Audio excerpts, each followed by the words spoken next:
Hi guys, so here's lesson 2 of our accounting presentation, giving you an introduction into the basics of accounting in preparation for us starting on the Excel spreadsheeting, which will start probably towards the end of next week. So I hope you enjoyed my little presentation on the accountant. He's not really an accountant, we don't carry guns, so but just a bit of fun to get us started. Right, so as we saw yesterday, just a little bit of revision. What accounting is, it's the process of collecting, recording and interpreting financial performance of a business at a point in time.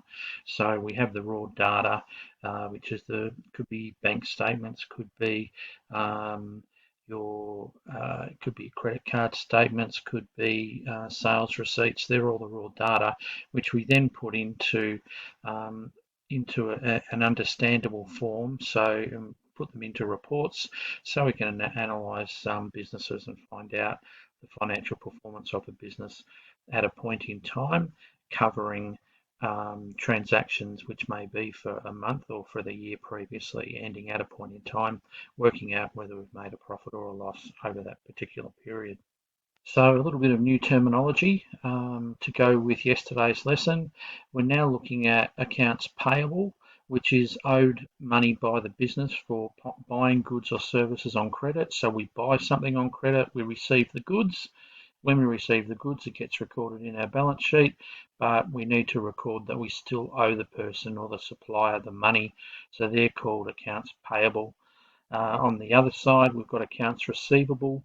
When we have customers, often customers don't pay up front. We'll supply them the goods, but we'll give them the goods on credit, so they get to pay us over a period of time. So we make a sale when the promise to pay happens and when the goods change hands, but they haven't yet paid us. So in our balance sheet, we'll have as a debtor or accounts receivable the money that's owed by the customer for the sale that we made to them. So they're the two items. Accounts receivable is an asset and accounts payable is a liability. So it's a liability because we owe money to other people. Accounts receivable is an asset. We will receive money, and what do we do with that money? We probably put it into the bank, and we know that a bank is an asset of our business. Rightio, so just take a second or two here to consider some assets and some liabilities that the following businesses might have. I think I said yesterday that every business will have different assets, different liabilities. There is no right, there is no wrong answer for assets and liabilities of each individual business. It will depend on the owner of the business and what they do. A milk bar, obviously, they will sell like 7-Eleven, it will sell stock. So stock would be an asset of the business. Probably has a cash register too for you to deposit the cash in when you buy something from the milk bar, which would be an asset. Liabilities, it might buy its stock on credit. And another liability could be it probably owes, it might owe tax to the tax department, which would also be a liability.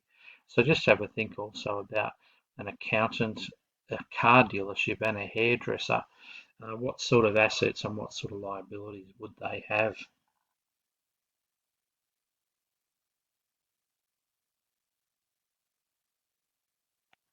So keeping the hairdressing salon theme going that was on the previous page, we can see here a balance sheet. It's a simple balance sheet. On the left-hand side, we've got assets. So we've got cash on hand there, some hairdressing supplies. They may be, shampoo, etc. Equipment, maybe scissors or chairs for customers to sit in. And the premises, they might own their own premises. So it's an asset and it's on the left-hand side. On the right-hand side, we've got the liabilities. So they've got a bank overdraft, which means that their bank has gone, what we say, into the red, which means that they have gone into and had to borrow essentially money from the bank to fund the business. So it's a bank overdraft. It's a liability. They've got to pay that back to the bank. It's $1,000. They've also got accounts payable. So they get Gel Industries. It must be for some of the supplies that they buy. It's a liability. They've purchased that on credit. So that's something that they need to pay back at some stage. And then they've got a loan to Citicorp, which could be a loan for the purchase of the premises, and that's all that they've got left. So we've got all of the liabilities totaled together, and then we've got another item down the bottom, owner's equity, which is the balance. If we look at the accounting equation, assets minus liabilities equals owner's equity. So we've got assets on the left-hand side minus the liabilities equals owner's equity. So if we looked at 37,560 for the assets, take away 9,350 for the liabilities, equals 28,210, which is the owner's equity. Now, just another way to look at this, if we look at the balance sheet, we've drawn this up here and they're in two different colours. If you look at the assets being on the left-hand side, the accounting equation is just like any other maths equation. It has to balance. So we've got assets on one side, the line down the middle between the blue and the grey, treat that as your equals sign. So we've got assets there equals liabilities and owner's equity. So assets equals liabilities plus owner's equity. That's how the accounting equation works, and that's how a balance sheet works. The left-hand side of the balance sheet being assets has to equal liabilities plus owner's equity on the right-hand side.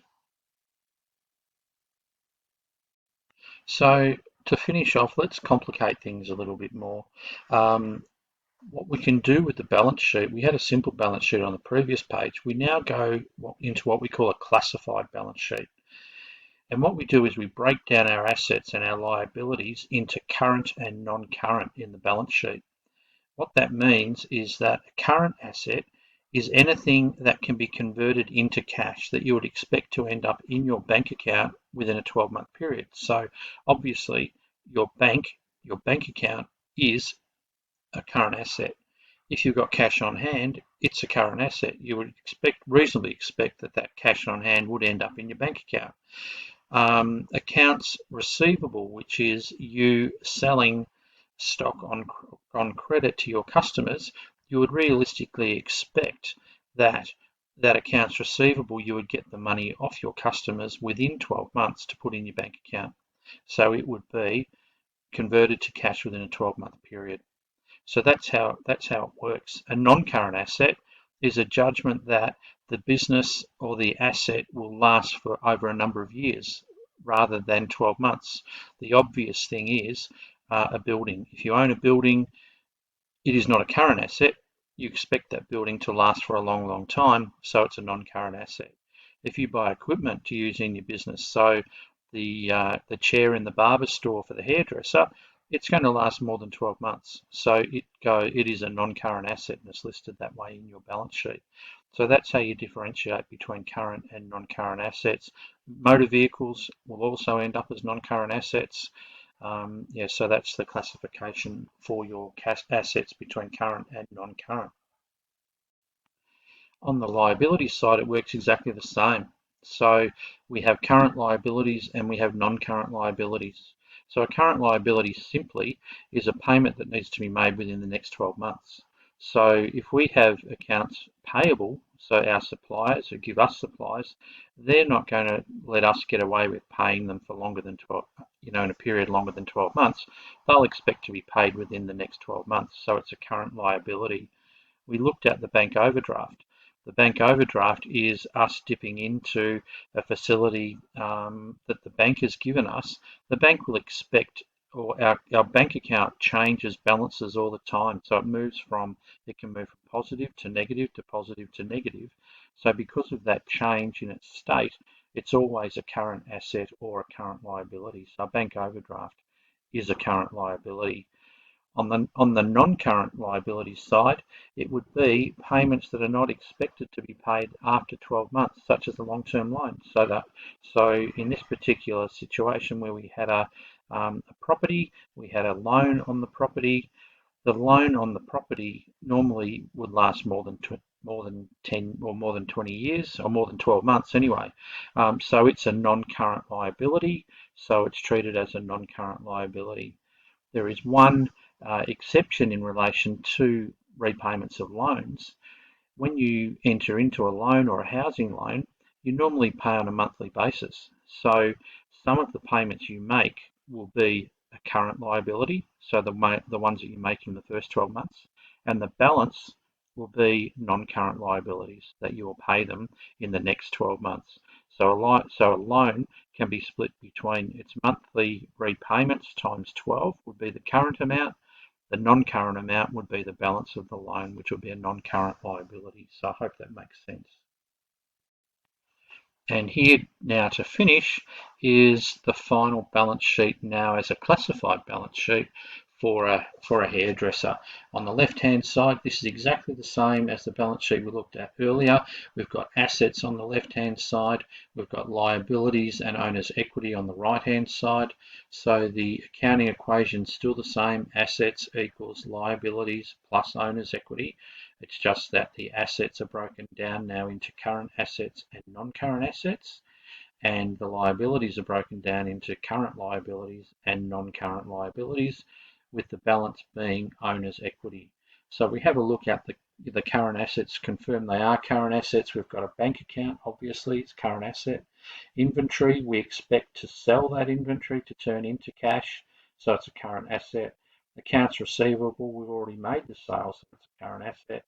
And the non-current assets are the fixtures and fittings, which is like the barber chair, that I mentioned before. Obviously, it's a non-current asset. So normally you total the current assets and you total the non-current assets, and then you add them together. Down the bottom, you can see that the total assets down the bottom of 34,000 is the total of the current assets and the total of the non-current assets. On the liability side, so on the right-hand side of the balance sheet, we've got our current liabilities totaled together, and then we've got our non-current liabilities totaled together, our owner's equity totaled together. The three items, 10,000 plus 9,000 plus 15,000 equals 34,000 for total liabilities, which is the same as the total assets of 34,000 on the left-hand side, which means we have a balanced balance sheet. If we just quickly have a look at the loan, so we can see here that they've broken the loan into a current component, which is the loan, so the amounts due May 2025, which is within 12 months. We can see the balance sheet is dated the 28th of February 2025. So we've got an amount due on the May 2025. It's due within the next 12 months, so it goes in as a current liability. And then we have another under non-current liability of a loan due 2030, which is more than 12 months away. So it's a non-current liability. It's gone in as non-current liabilities. So that's how the whole thing works. Have a look at that. You'll become more familiar with that as we go through during the course over the current weeks. So to finish off, here are the tasks for this lesson for week 1 to finish us off. You now need to make sure that you've answered all questions. You've got all of the information you need to answer all questions for Gil's Garden Gurus from A through to G on the worksheet, and make sure it's saved into your Commerce folder so I can have a look at it through Hapara. You also need to lodge through MASCOM your McDonald's CSR report. So absolute final time for lodgement is 5 p.m. on Friday, so you need to make sure that that's all done. It will only be accepted as a lodgement through MASCOM. You can't email me the file. You need to lodge it there. If it's not lodged, unfortunately, you're going to get a letter or a phone call to your parents. There's a 0 on the report, but you'll still need to produce the report for me, but it won't be for any marks.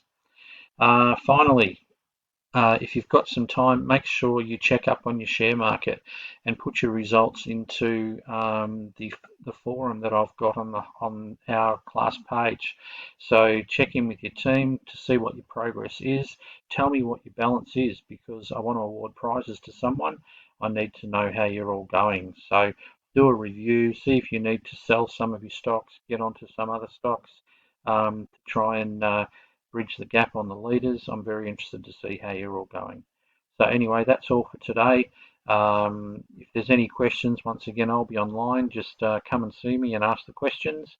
If I don't see you, enjoy the rest of the week. Have a great weekend, and look forward to next week and moving on with this accounting project. All the best. Bye for now.